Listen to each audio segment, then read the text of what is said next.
Салам алейкум, хурметли милләттәштәр, оммадагы дуслар. Здравствуйте, уважаемые подписчики канала Комитета Башкирского национального движения за рубежом. Что ж, можно констатировать такой факт, что коллаборационное сотрудничество башкир с московской властью всегда приводит к краху башкир самих. Давайте об этом порассуждаем. Из истории мы знаем, что башкиры несколько раз подписывали договоры с Москвой в том или ином виде. Мы помним, это и башкирские племена подписывали с московским государством, это и башкирское правительство Республики Башкортостан подписывало с большевистским правительством, это и Муртаза Рахимов подписывал с Российской Федерацией. И каждый раз всегда было одно и то же. Каждый раз башкиры, которые подписывали такие договора, думали о том, что они смогут управлять своей республикой, что им дадут делать то, что они считают нужным делать в своей собственном башкирском государстве. Но, как всегда, выясняется, что это абсолютно не так. И сперва Россия, Москва, федеральный центр, как бы он ни назывался, имперский центр, всегда шел на уступки при подписании договора, всегда шел на уступки по отношению к башкирам или другим, любым другим национальностям, которые точно так же подписывали договора. В минуты своей слабости они всегда шли на уступки. Потом, когда окрепнув, они всегда свое забирали и забирали многократно.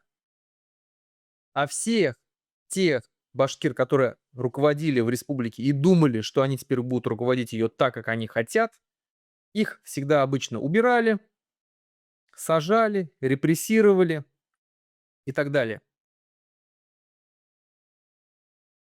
Последний договор, который заключила Республика Башкортостан с Москвой, башкирская власть, те башкиры, которые пришли к власти во главе с Муртазой Рахимовым, тоже думали о том, что они смогут удержать республику в своих руках, что они смогут вместе с Москвой, в союзе с Москвой, в договоре с Москвой, смогут управлять сами своей республикой, просто выполняя те договоренности, которые у них были с Москвой. Башкиры свою договоренность исполняют, Москва свою.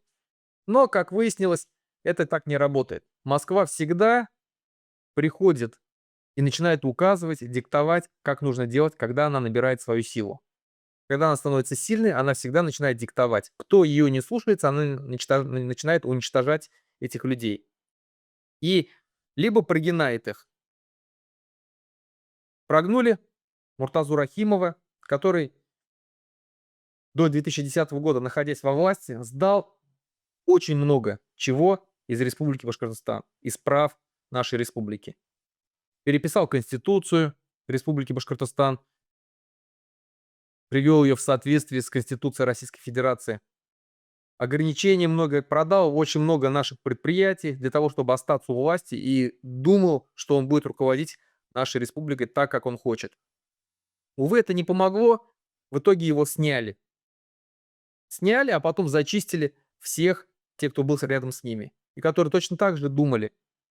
Сарбаев, Байдавлетов, все они тоже, находясь рядом с Рахимовым, не перечили ему, не указывали ему, что Москва нас рано или поздно обманет, что, возможно, нужно вести какую-то другую политику. Нет, они соглашались с тем, что делал Рахимов, и в итоге все это привело к тому, что их всех убрали, все ихнее наследие зачистили, власть перешла к Хамитову, уже ставленнику Москвы. Он набрал своих людей, и тоже продолжилась сдача всех позиций Республики Башкортостан. Кто бы ни находился, какие бы башкиры тогда не находились во власти, они всегда сдавали с нашей позиции. Это и должность титула президента, это и башкирский язык, это мы помним оптимизация, когда башкирские школы закрывались массово.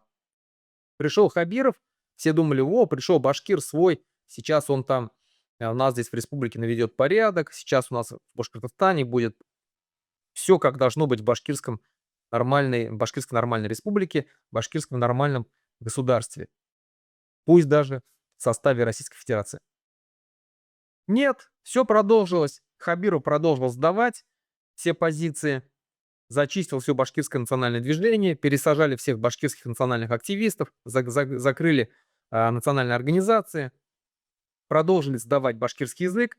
Все депутаты, которые прошли от Башкортостана, точно так же голосовали в Госдуме за антибашкирские, вообще антинародные законы, которые уничтожали наши языки, наши какие-то права у республик.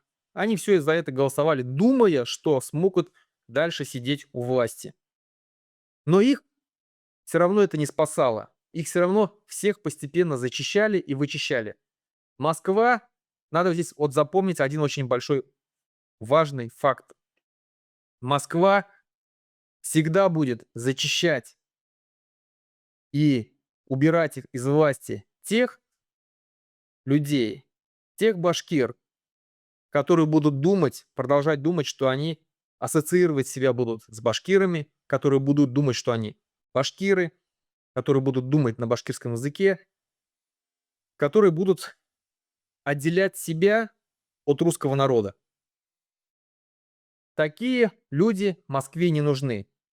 Как бы вы перед ними ни прогибались, что бы вы перед ними ни делали, как бы ни хвалили политику Путина, внешнюю, внутреннюю, за какие бы драконовские законы вы бы ни голосовали, все равно они вас зачистят рано или поздно, потому что вы башкиры, потому что вы не русские.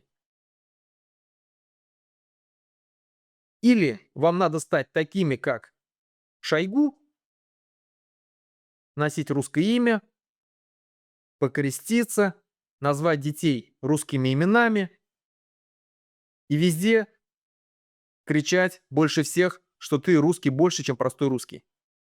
В таких случаях ты остаешься в обойме, при должности, будешь зарабатывать деньги. Если же ты будешь считать, находясь во власти, будешь считать себя продолжать башкиром, пытаться как-то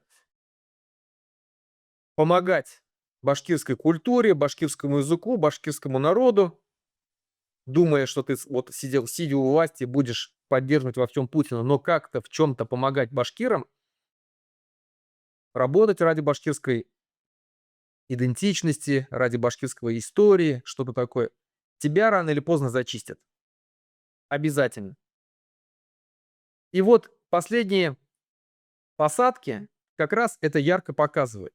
Всех вот этих посадки Вильдана Ярулина, человек, который всегда поддерживал СВО, никогда не шел против власти, воровал, его поймали. А кто не ворует? Воруют сегодня все, вне зависимости от национальности. И башкиры, и татары, и русские, в первую очередь русские воруют. Назаров там миллиардами крадет. И все его приближенные там в Белорецке, вон даже педофилы сидят, и все равно их никого не трогают. А почему? Потому что они русские. А вот Вильдана Ярулина взяли, Артура Идельбаева взяли, припомнили все ему, что он там был в башкирском национальном движении и так далее. Вильдан Ярулин как бы не пел там «Любезники, любезар», что бы только не делал, все равно посадили. И Хабиров ничего не может сделать, чтобы его вытащить. Артура Идельбаева, как бы он ни писал о том, что Путин великий стратег, что он там правильно начал войну с Украиной, не спасло, все равно посадили. Гульнара Юрина, Юрина это у нее фамилия просто по мужу, на самом деле тоже башкирка, посадили. Последняя новость о том, что э, Азата Бадранова, Азат Бадранов оставил пост исполняющего обязанности руководителя администрации главы Башкортостана. Его место сейчас занял бывший заместитель руководителя Искандер Ахметвалиев. Человек, который писал заявление против Фаиля Алсынова. Вот этот Искандер Ахметвалиев, напомню. Сам же Бадранов понижен в должности до заместителя руководителя. Некоторые говорят о том, что якобы Азат Бадранов покинул свой пост, потому что собрался отправиться на СВО, но на самом деле это не так. Мы знаем, точно знаем, что Азат Бадранов очень больной сейчас человек, он, а, по-моему, операцию даже ему делали. Просто он не прошел согласование в Москве для утверждения на должность руководителя администрации главы Республики Башкортостан. А не прошел он свою должность из-за того, что у него были в своей истории, в своей биографии как раз вот те моменты, которые связаны с башкирским национальным движением. Москва, вот это мы помним, когда Союз башкирской молодежи провозгласил свою идею перманентное вхождение во власть, когда им нужно было входить во власть, занимать должностя, и так они думали, что они смогут принести пользу башкирскому народу. И что? Какую пользу они принесли? Никакую абсолютно. Они сдали все позиции Республики Башкортостан, а их сейчас за это сажают. Сажают всех подряд. Поэтому пока и до тех пор, пока вы будете считать себя башкирами, думать как башкиры, пытаться что-то делать для башкирского народа, как бы вы ни славили Путина, что бы вы ни говорили, что Путин красавчик, молодец, мы полностью поддерживаем его политику, вас будут сажать. Вас будут сажать. Это судьба всех коллаборантов. Всех. Вы должны осознать, что у башкир свой путь. И наш путь отдельный от Москвы. Наш путь– это создание своего национального государства.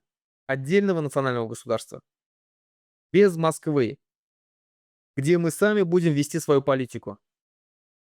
Сами будем решать, с кем нам строить отношения, а с кем не строить, какую экономику проводить в жизнь. До тех пор, пока мы будем под Москвой, они будут решать, кто будет управлять нашей республикой, кого сажать, кого не сажать. Всех, кто будет считать себя башкиром, а не русскими башкирами, они будут сажать. И все сегодняшние последующие посадки, которые были и которые будут еще в дальнейшем продолжаться, это результат именно этой политики. Либо вы становитесь русскими полностью, креститесь, называете детей русскими именами, забываете о своей национальной принадлежности, как в свое время Тевкелев забыл, да, покрестился, переименовался, детей своих крестил всех. Либо вы будете отстранены рано или поздно и посажены. Это ясно, четко прослеживается в сегодняшней политике российских властей.